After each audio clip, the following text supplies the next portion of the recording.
Welcome to episode 2 of what is eventually going to become a weekly half-hour show here on YouTube. In this episode, I go over my winter composting process, I do my big final loofa harvest, I show you my process for overwintering pepper plants, and there's a couple of extra bonus tips at the end. But first, I just want to talk real quick about what it is that I do here and what you can expect to see over the next season. So far, I've mainly just been working on my main garden area on this property. I have my greenhouse and everything there, and all of that's pretty much done at this point. This season, we're going to be moving on to some new projects and starting to make this more of a homestead. A lot of people have become interested in gardening and homesteading over the last few years, but they just don't know where to start or if it's even something that they could realistically do. A lot of people will assume that it can only be done in rural areas and they'll have to buy a piece of property out in the country somewhere, which isn't true. I live in more of an urban, suburban area. There's also the very popular segment of social media that most people see, which is the very glamorous, wealthy, small farmer and homesteader, which kind of makes it seem unachievable to regular working people. We're just working class people and it is possible, but you have to be patient because it's not going to happen overnight and you have to be crafty. Everything we do here is DIY. You don't have to have people come in and build you fancy greenhouses and barns and everything else. To me, that just completely defeats the purpose of homesteading in the first place. What I do pays for itself and I even make a little profit, but in order to do that, you have to be able to keep the cost down, and that's what I'm going to show you how to do. I sometimes get criticized for having this Pinterest-looking garden and greenhouse, and people assume I spend a ton of money on it, which I don't. You just got to be able to put in the work. I've got an awesome little greenhouse that I built myself, probably out of 90% repurposed materials. I build metal raised beds out of repurposed roofing metal, and you couldn't tell the difference between those and the store-bought ones. Even when it comes to things like my loof arch, instead of going out and buying cattle panel, I built it out of bamboo that a friend gave me and some cage wire that I've been repurposing for about 10 years. I also do a lot of canning, preserving, and cooking that I will hopefully be showing you from my new outdoor kitchen that I'm building this spring. I'm going to show you how you can do this without spending a ton of money and that you don't have to sacrifice the aesthetics and comfort of your space. Today is my 45th birthday. I haven't had a chance to get anything done out here this weekend, so I'm going to try to get as much done as I can today. First thing I'm going to work on is my winter compost. Finding enough carbon for your compost can be difficult sometimes, so I rely a lot on shredded paper and cardboard. This paper shredder here will do cardboard as well, so if you're getting one for composting, make sure you get one that does that. This one's older, so it shreds it up into long strips, but they do make newer ones now that will shred it up into little pieces. I try to stick to the brown paper and cardboard for my compost, something with minimal printing. If you have something that's like a full print glossy cardboard, don't use that. I haven't done anything with this other than just add to it, so I'm going to turn it right now.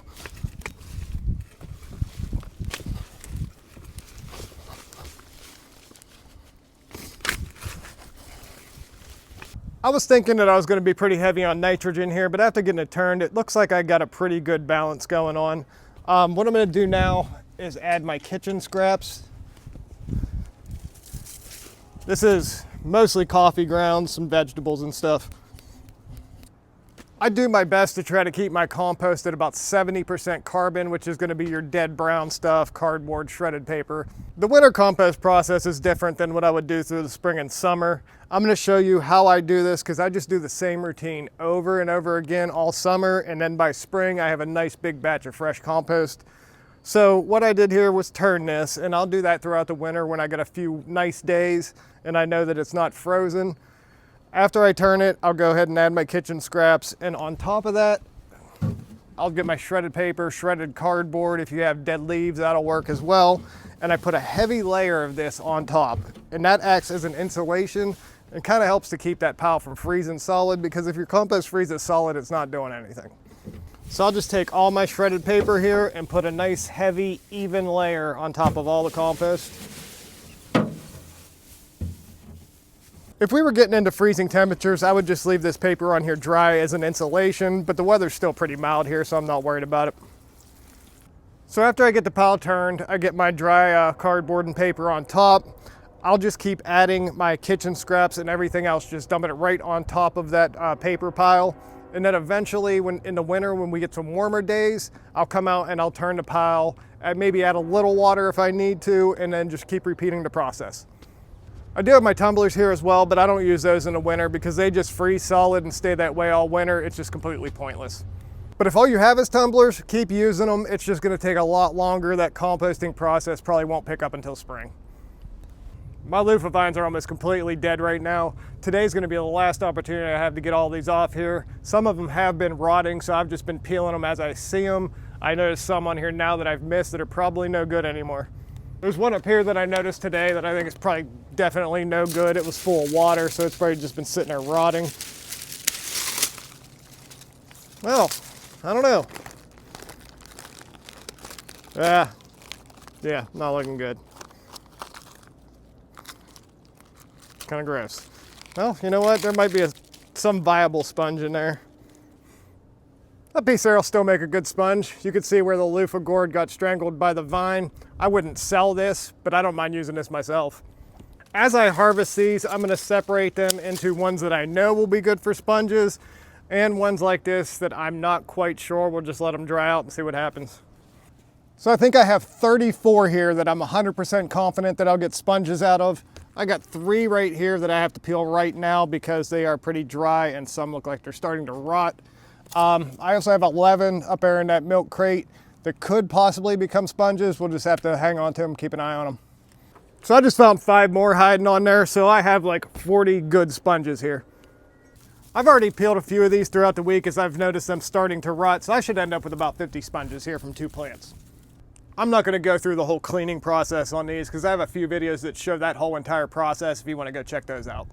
This is my basement where I do all my seed starting, and this is where the loofah will sit until I can get them processed. This table here is all the ones that I know are gonna be sponges, and I'll just come down here every couple of days and just flip them over. Keep doing that until I get a chance. Hopefully we'll get some warmer days. I like to do these outside because it's kind of a mess. I could do them inside if I have to, but if I get a nice day, I'm gonna take as many as I can and get as many done in one day as possible. I'll go through and turn these every couple of days while they're waiting to be processed because I've noticed that once they start to form a sponge inside, a lot of that liquid in there will pool at the bottom, which will cause it to rot on that bottom side, so turning them helps stop that. And if I see any signs of rot, which would be like just dark brown spots, I'll process those immediately because that process happens very quickly. They'll rot out within a couple of days. This smaller table over here is the ones that I'm not sure about yet, so we'll just have to wait and see what happens with those. I get asked a lot what I do with all these loofah. Lish and I really like them, so we use a lot of them. We use them in the shower, we use them for dishes. I gift a lot of them. This year I have enough that I'm probably gonna be selling some. So once I get some more of these processed, I'm gonna show you how I package these up, label them, do all that stuff for selling and for gifts.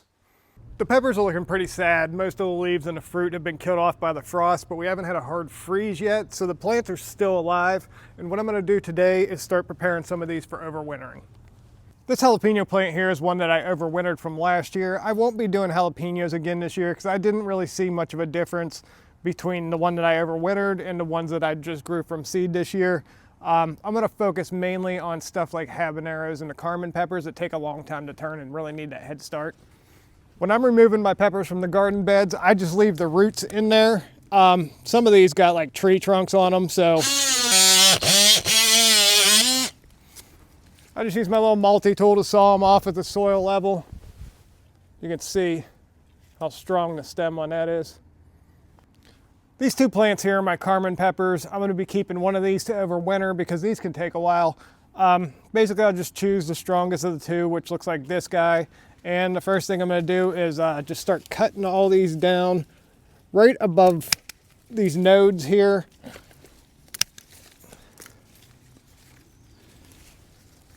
And right now I'll just chop off enough to where I can get this cage off of it, and then I'll go through and do a little better job. So this one is free. Now I'm just gonna do a better job of going through here and cleaning this up. I'm actually gonna go ahead and trim this other one too, and then I'm gonna determine which one I wanna keep. I'm actually gonna go with this second one because it still has some pretty healthy leaves on it. I wanna keep those on there for now, so I'm gonna go ahead and get this dug up.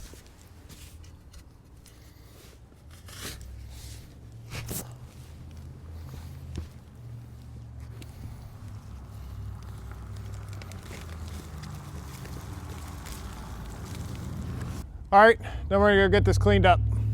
You don't have to do this, but I like to because I overwinter these in the house and I don't want to bring in a bunch of bugs. If you're doing this in like a garage or something like that, you could even just put these in a pot in the soil from the garden if you want to.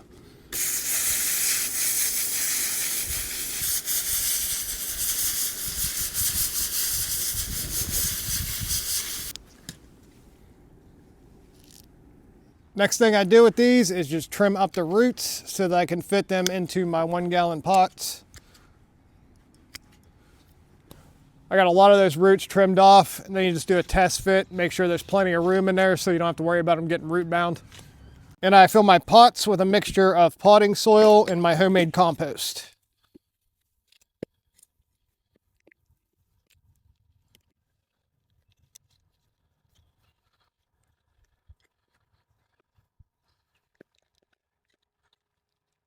Make sure you get that soil into those roots so that there's not any empty spaces in there.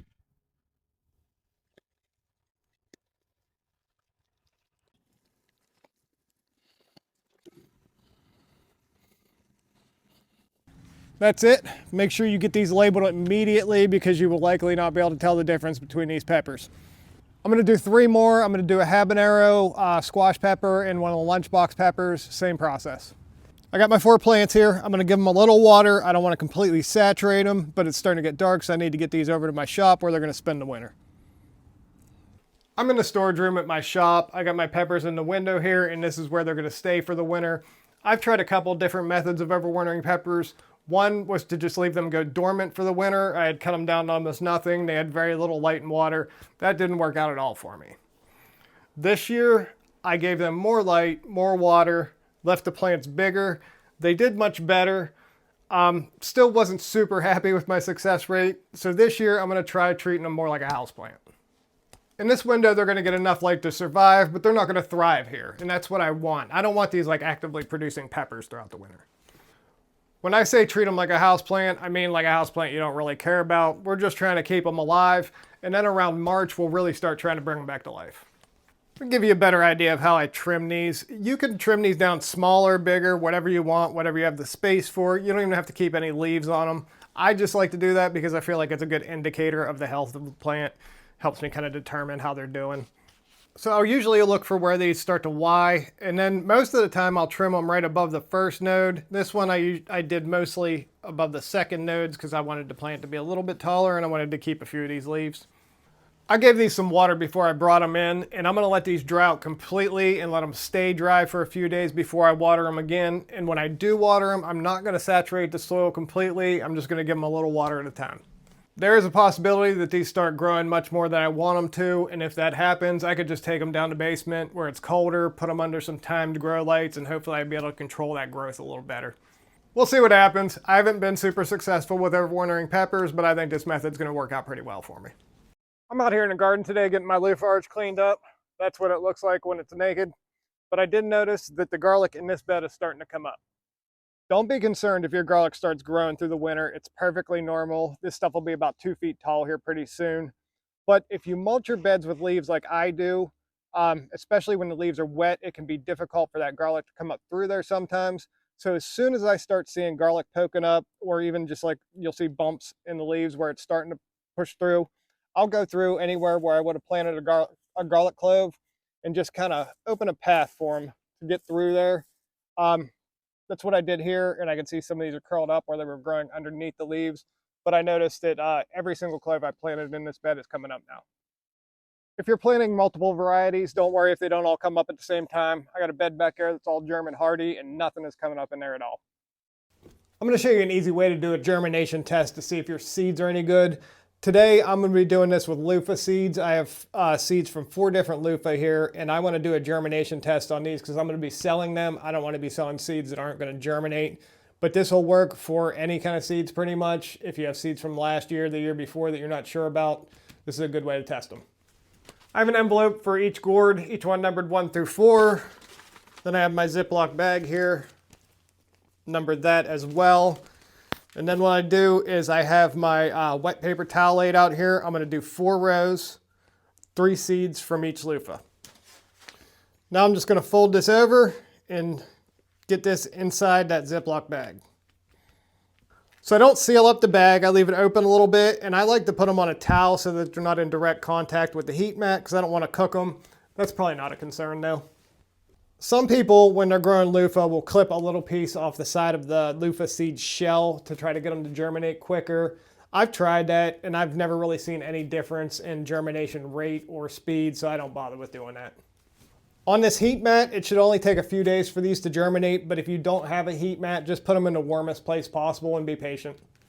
Thank you guys for watching. Making these long videos is a lot of work and I really appreciate it. If you're interested in following what I'm doing here, make sure you go ahead and subscribe. And if you have any feedback for me, go ahead and leave it in the comments.